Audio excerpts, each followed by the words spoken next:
we really are in the sweet spot. I mean, this is kind of be the next 10 years is going to be kind of the Bitcoin gold rush. I mean, we're going to have $1 million a coin in 10 years, and that's going to be meaningful.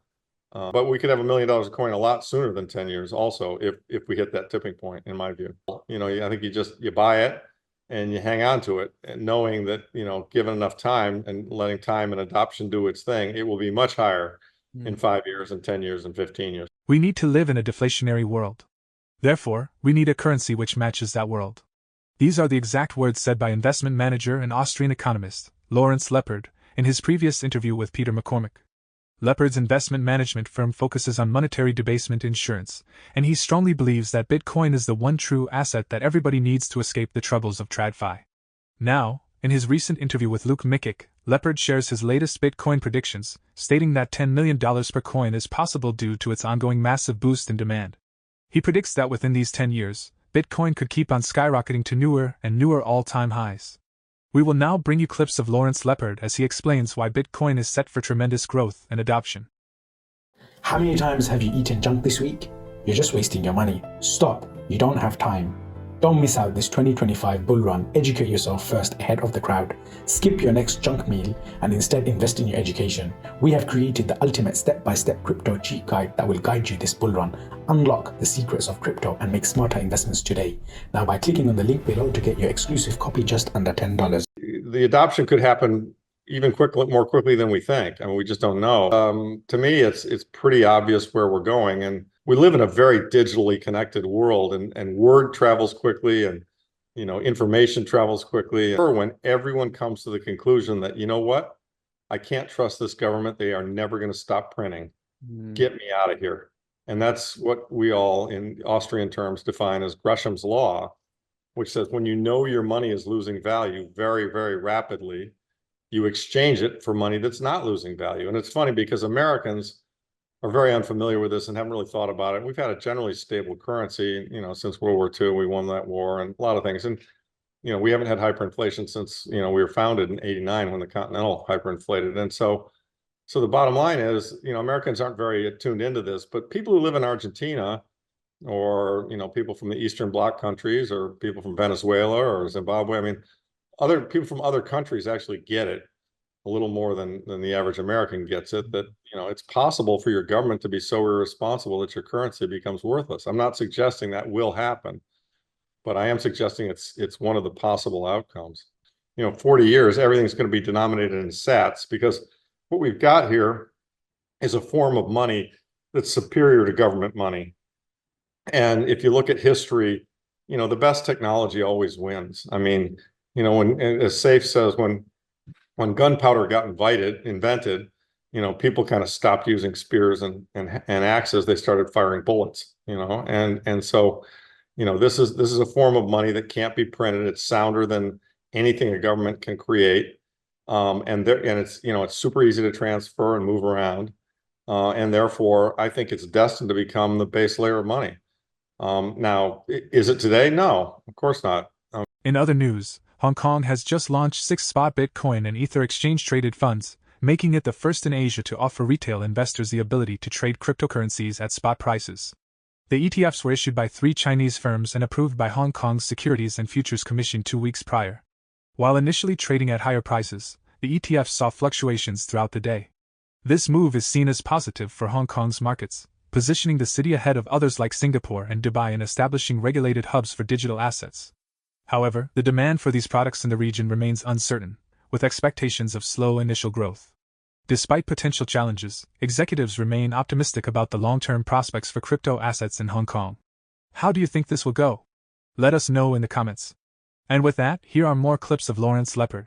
Bitcoin will become much, much more, ubiquitous and easy to use, so that, my mother can use it. I mean, right now, my mother's not going to do, she's not going to store shit on a Trezor and do on-chain transactions. It's just too complicated. But that functionality will be available to everyone for pennies at some time in the future, in a very easy way and in an idiot-proof way.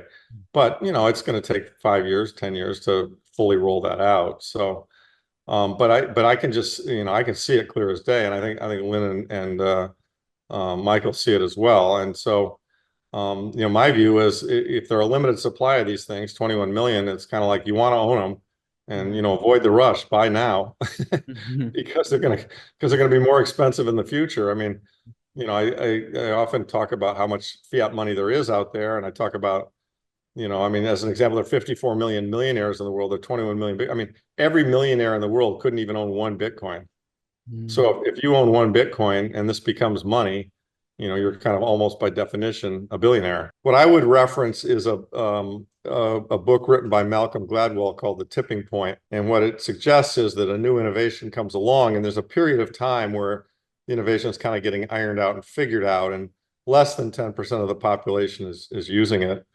And then when you hit 10%, you kind of hit a tipping point where it's like, oh my goodness, this is real and it's big and it's important and it's a change. And then the curve gets very steep in terms of adoption. And it appears, and the measures are fuzzy, right? We don't know exactly what percentage of people are using Bitcoin. But in my estimation, we're kind of rapidly approaching that 10% point. And, there's probably not many people in the developed world who haven't at least heard of Bitcoin. They may not be using it, but they're aware of it. And, that's going to grow and I think, accelerate.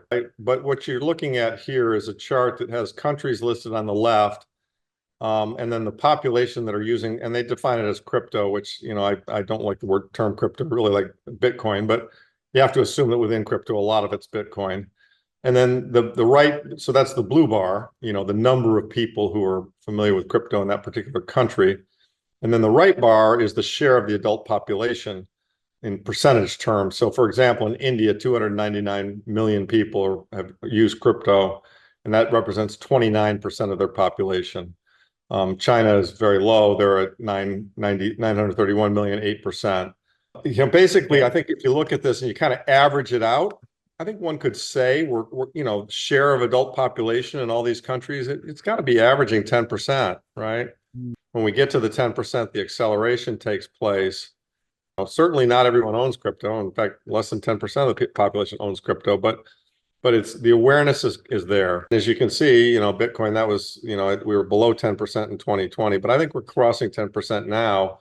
So that whereas and in fact, Michael Saylor was speaking in Madeira, and I was there, and I heard him say that, we really are in the sweet spot. I mean, this is kind of the next 10 years is going to be kind of the Bitcoin gold rush, from 2024 to 2034.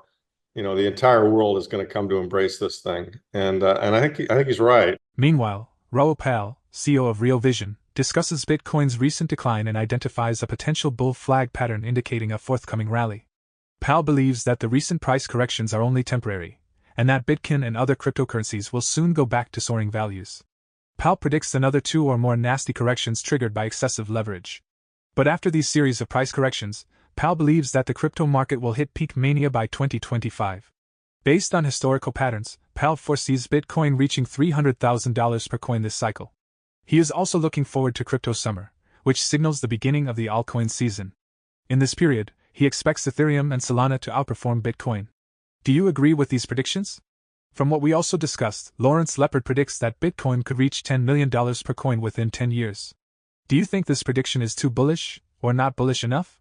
Share your thoughts in the comments.